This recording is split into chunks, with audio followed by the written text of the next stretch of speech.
Welcome back to Señoritas with Cristo. This is episode 12, and we're going to go ahead and continue where we left off. We're still in the book of Genesis, and I pray to the Lord that the next episode we will be fully done. It did take me a little bit of time because, as I previously told you guys, I am fully studying the Bible again, just in case I missed certain things the last time. Um, just every season of your life, you get new revelations. Like, you start understanding more. It's kind of like when you watch a movie. Do you guys remember watching, let's say, Toy Story when you were little, and now if you were to watch it when you were older, you're like, oh, look at this image, or how did we miss this character? This character was in the other Disney movies. Certain things like that. Kind of the same with the Bible. So the first time that we read the Bible, we're babies in faith. Second time, in my situation where I fully studied it, I was like, okay, I was already eating solid foods, and now I'm in the steak season, so it's revealing more information to me. So it's taking me a little bit more longer than usual to go through each chapter of this book. So please bear with me. Now, continuing where we left off, around this time, Sarah already passed away. Sarah is Abraham's wife. And remember that she had her only son, which is Isaac. So Isaac ended up falling for Rebecca. Now, they did keep it within the family because that's what Abraham specifically wanted. He didn't want the blessings that the Lord gave him to go to someone else. So they wanted to keep it between the family. Now, by this time, Abraham was really old, and Abraham told his servant, like, hey, go find Isaac a wife, go to this one town, see if you can find him one. And the servant was like, all right, I could do that. The servant already had some kind of pinpoint in mind, like if she's kind and she offers me a drink, then she's a good girl for Isaac. And if she even, I don't know why he had camels. I guess they used to ride camels a lot back then. So he had a lot of camels with him, maybe like two or three. I'm not too sure. But he was like, okay, if this person offers my camels something to drink too, then she's the one. Abraham's servant was by a well, and he saw Rebecca. And Rebecca was like, oh, do you want something to drink? He was like, yes, please. And she went, and she didn't even need to be asked. She went and gave his camels water. So the servant was like, yep, she's the one. She's going to be for Isaac. And he was like, where's your family? I need to talk to them. This is who I am. Abraham sent me. He's trying to find a wife for his son, Isaac. And Rebecca was like, all right, yeah, come with me. Rebecca introduced the servant. So the servant was like, who are you, by the way? Like, who are you? Who's your family? And she's like, oh, well, I belong to this family. She was part of Abraham's family circle, right? The generations. So she was part of Abraham's family circle.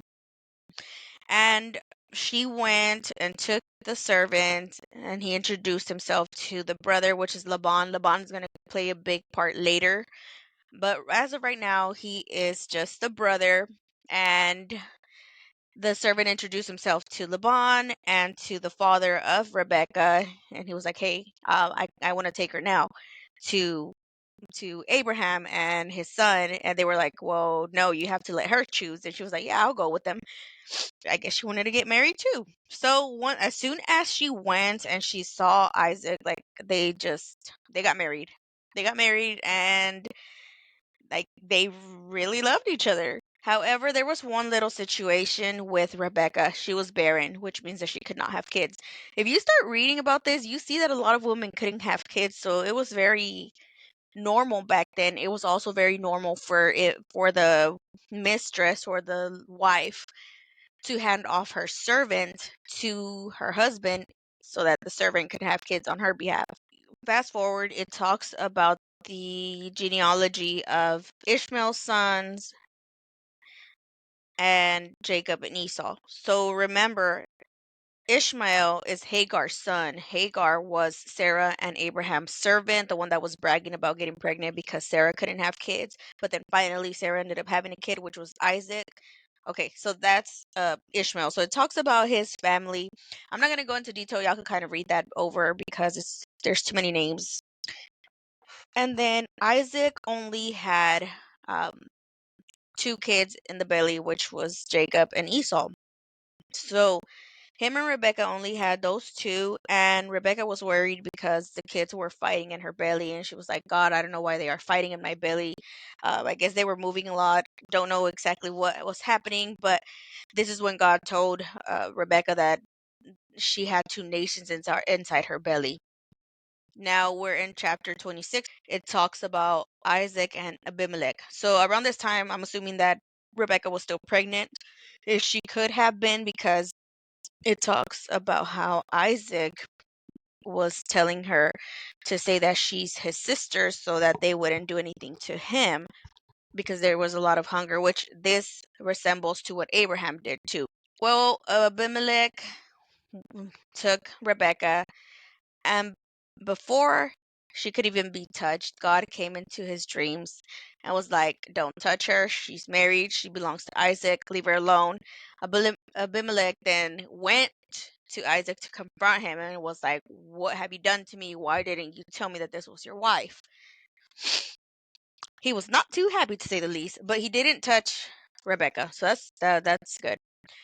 Now, at this time, Rebecca already had her two children, which were, again, Jacob and Esau. I just want you guys to remember this because this plays the huge part of Jesus later down the line. So chapter 27, it talks about how Jacob takes Esau's blessing. Isaac and Rebecca were already super old when she was pregnant.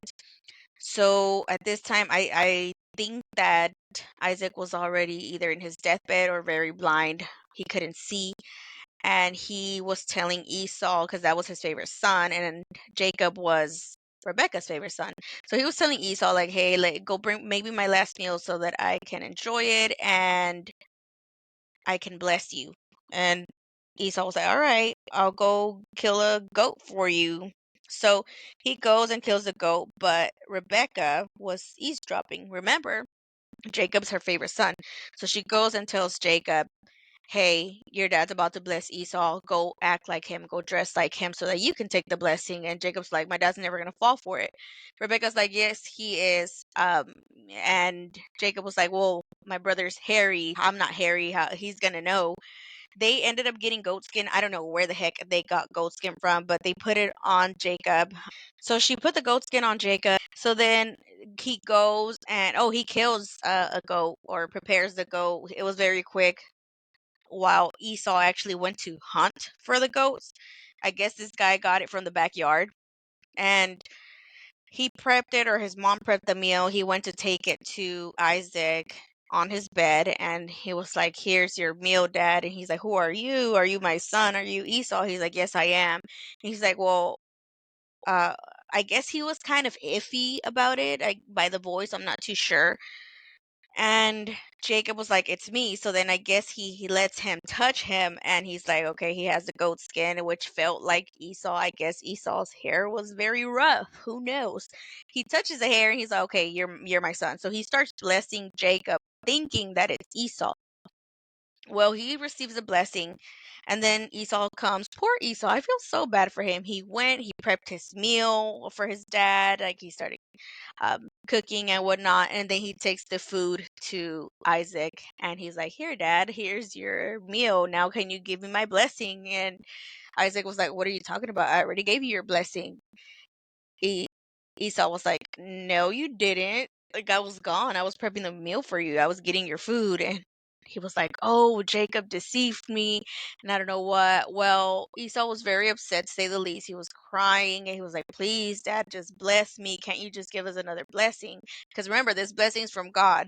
So, unfortunately, near ancient Eastern times, you cannot go back on a blessing, kind of like a promise. If you promise someone that you're going to do something, you're going to keep that word.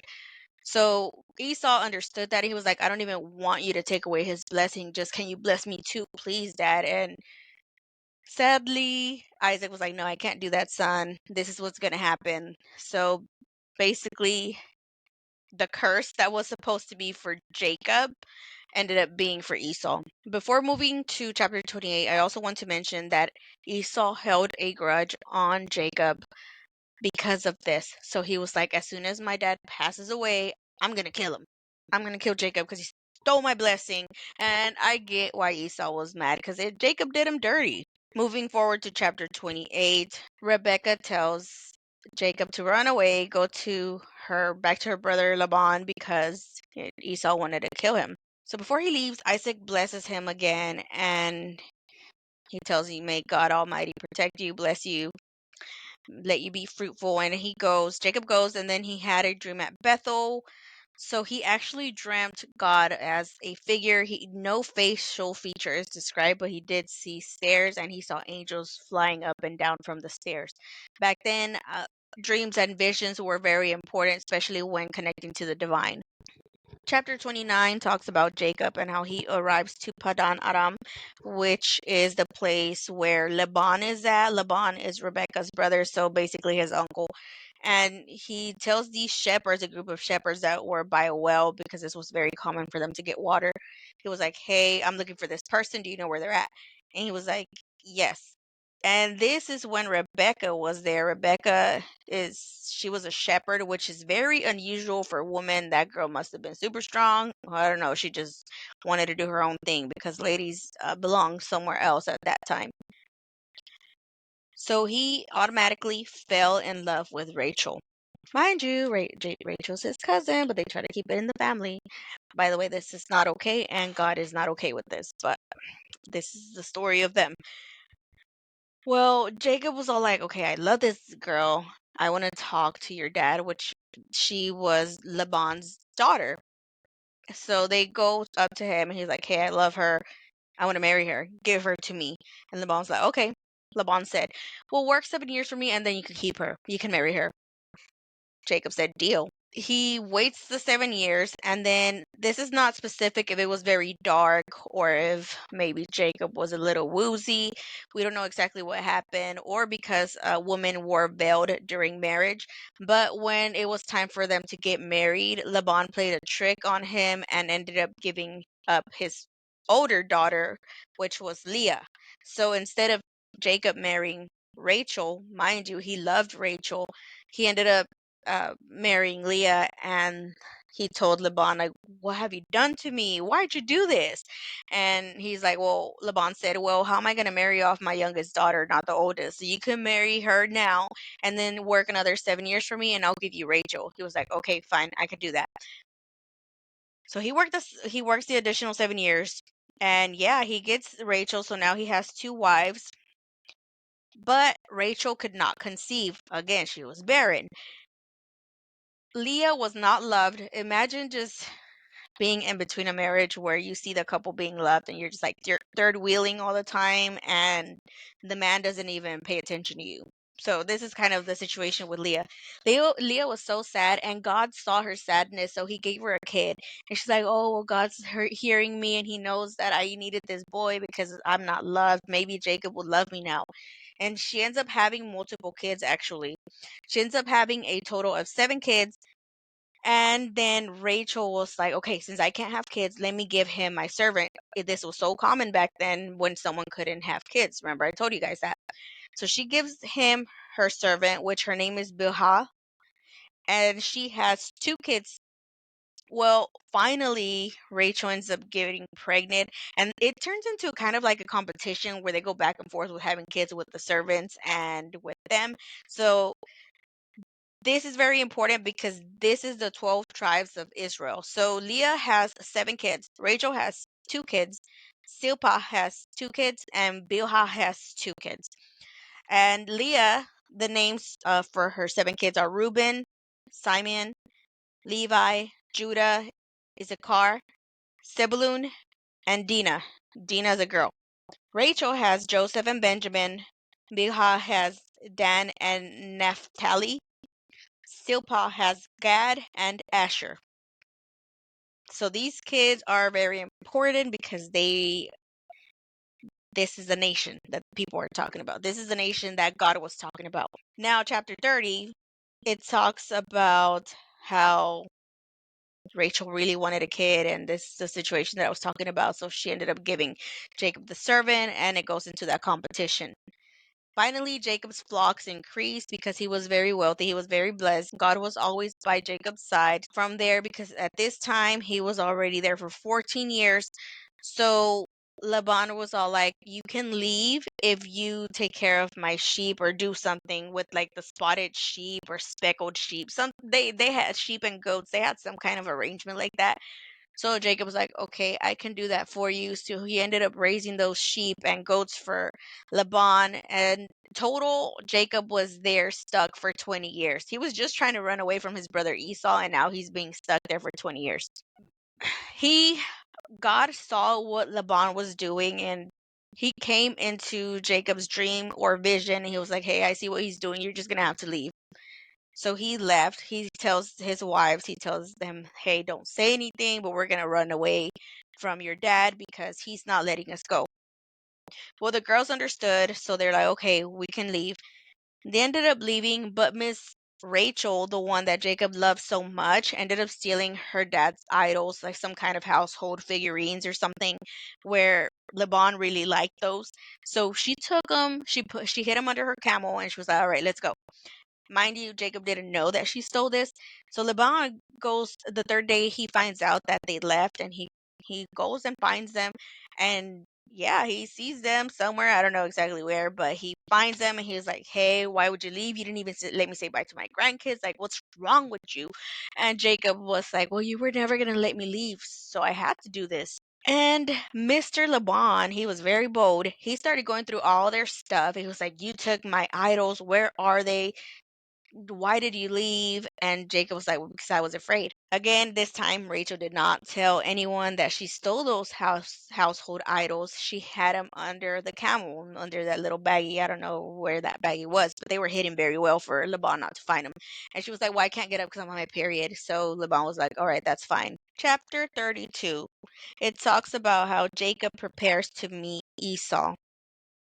After 20 years, he was still scared because Esau wanted to kill him.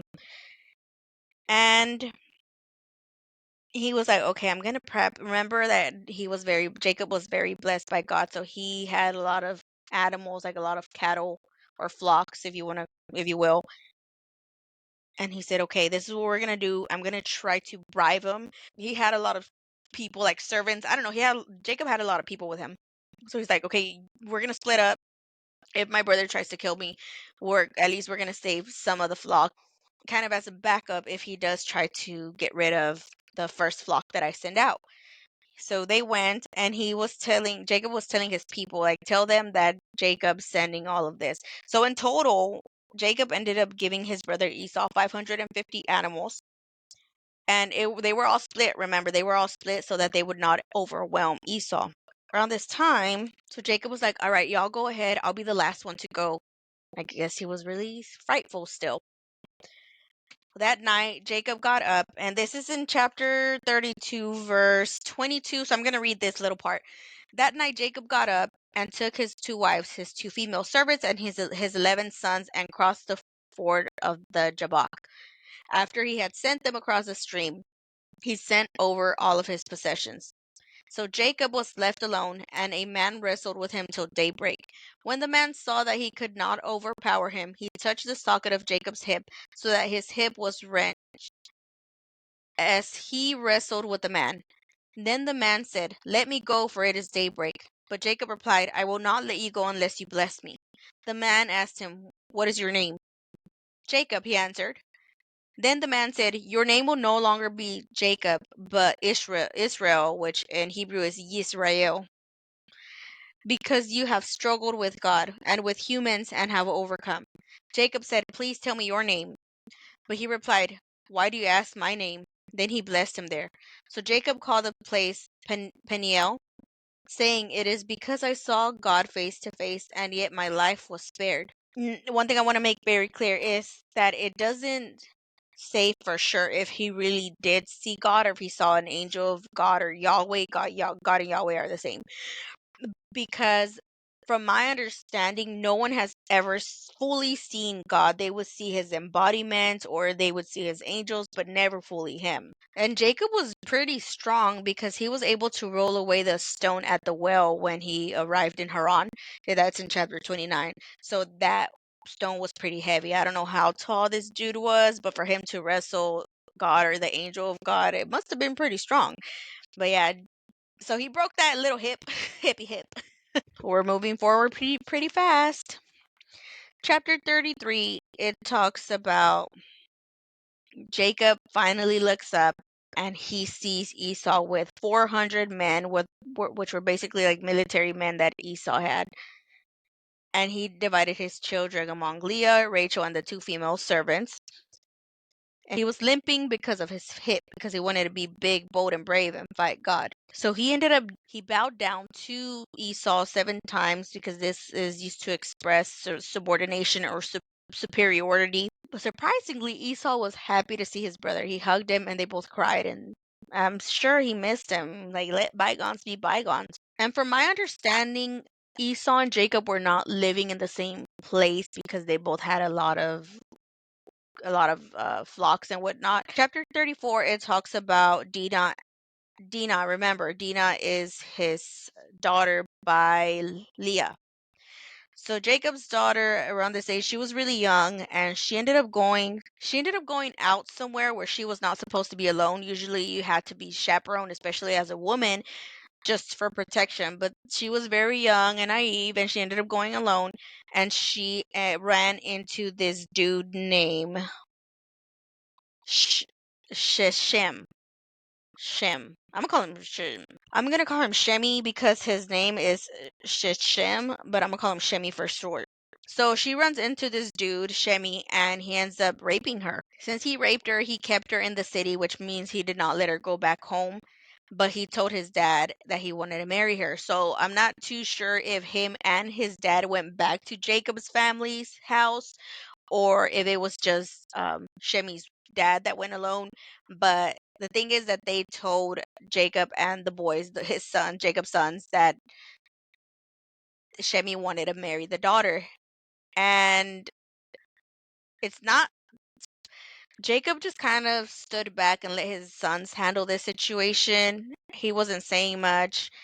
And the sons were like, okay, yeah, he can marry her. Shemi can marry Dina, but you all are not part of our family. So in order to be qualified as a Jew, all of you have to be circumcised. So they were like, okay, that's a deal.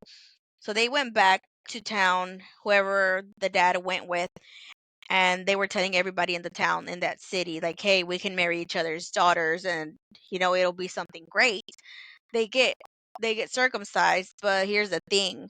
The two brothers, which were Simon and Levi, they were all Leah's kids. They were actually plotting to go and kill all the men. They did not tell Jacob of this. They just showed up, and it was a massacre. They started killing all the men. Jacob found out about this and he was not too happy. He was like, "What have you done? Now they're gonna try to come and deal with our household. You don't know if they have extended family. Like, why would you do this?" And they're like, "Well, how are you gonna just let our sister be treated like a prostitute?" And that stops right there. Chapter 35, it talks about how Jacob returns to Bethel. This is where God told Jacob, like, get all your stuff and go up to Bethel and settle there and get rid of all the idols, get rid of all that stuff. We don't know why exactly Jacob and his family, or if it was just Jacob's family, like his household, that were worshiping idols. Because from my understanding, Jacob told Yahweh to protect him from the situation that he was in. And by that, I mean like his brother trying to kill him and stuff. And he did. He protected him. So he's like, okay, I'm always going to worship you. So where did the household idols come from and who was worshiping them? I am not sure. They ended up throwing them away, and then it talks about the deaths of Rachel and Isaac. So Rachel and Isaac were already really old. They ended up passing away. Remember, Rachel is Jacob's wife, and then Isaac is Jacob's dad. So they ended up passing away. Chapter 35, verse 10. God said to him, "Your name is Jacob, but you will no longer be called Jacob. Your name will be Israel." So he named him Israel. So we are done for today's episode. We left off on chapter 35. Next episode, I pray that is the last episode, because that would be chapter 36 all the way to 50. It's going to take me a little bit of time because, again, I am diving into this. I will definitely keep you guys tuned. And there should be a testimony coming in soon. I praise God that it does come. Uh, Also, if you are in Dallas, Texas, please join our Facebook. It's Señoritas with Cristo Community Group. It's private, and this is where we hold Bible studies so that we can actually meet in person. So again, if you're in Dallas, Texas, or DFW, we have a community of women in Christ that are ready to meet you and ready to spread the word and love and have that sisterhood. God bless everyone. Goodbye.